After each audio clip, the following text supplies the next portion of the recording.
पेशवा बाजीराव प्रथम। बालाजी विश्वनाथ की मृत्यु के पश्चात शाहू ने पेशवा पद पर उसके सबसे बड़े लड़के बाजीराव को नियुक्त किया।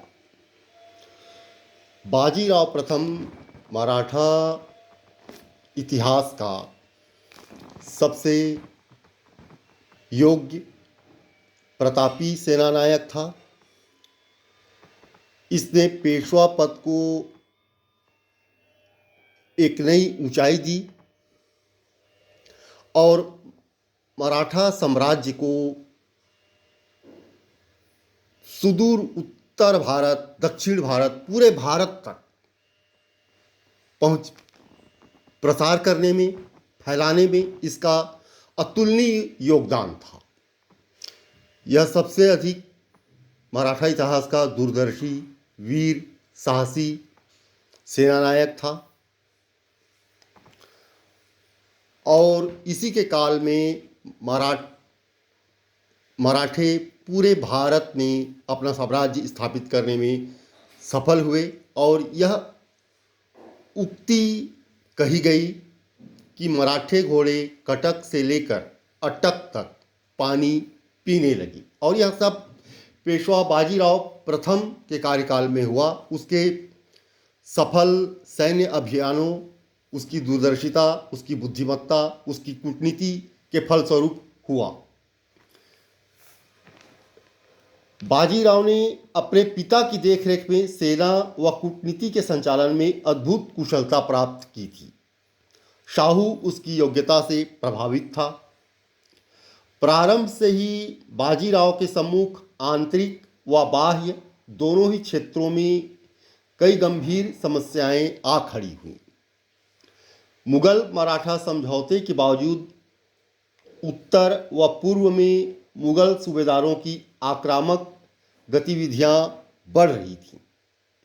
पश्चिम में सिद्दियों, पुर्तगालियों व अंग्रेजों ने क्षेत्रीय लूट खसोट करने का कार्य प्रारंभ कर दिया था।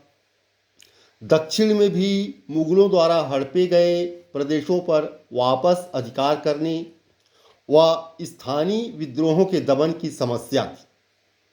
स्वराज्य क्षेत्र भी आंतरिक विद्रोहों व षड्यंत्रों का केंद्र बना हुआ था। गुजरात में दाभादे और कोंकण में आंग्रे इस समय उपद्रव कर रहे थे।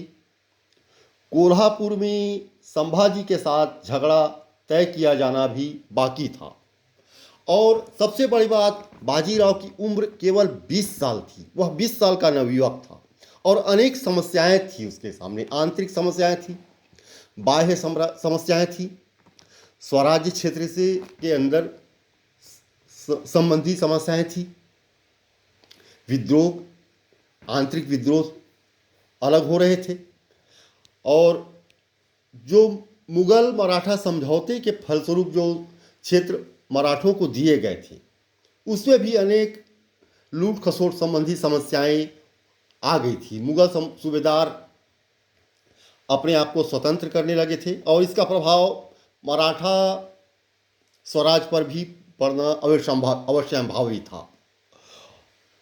तो अनेक समस्याएं थी जिसका सामना बाजीराव प्रथम ने किया। इसमें सबसे मुख्य समस्या मुगल साम्राज्य से संबंध को लेकर थी। सितंबर 1719 में मोहम्मद शाह ने गद्दी पर आने के बाद मराठों को दिए गए फरमान की पुष्टि तो कर दी थी, किंतु इस समय दरबार में मराठों के विरुद्ध तुरानी अमीरों का दल सक्रिय हो रहा था।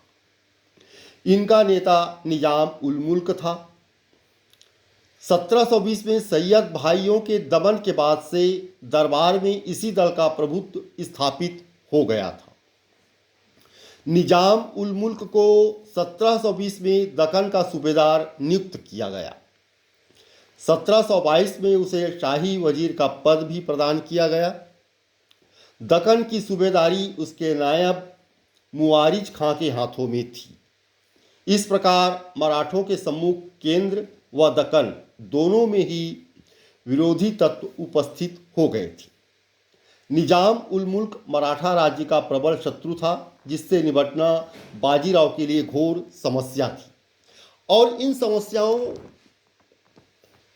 को बाजीराव ने अत्यंत ही कूटनीतिक तरीके से भी और सामरिक तरीके से भी अपने पक्ष में किया और मराठा राज्य को एक नई स्थायित्व दी, एक नई गति प्रदान की, जिससे मराठे भले ही कुछ काल तक ही सही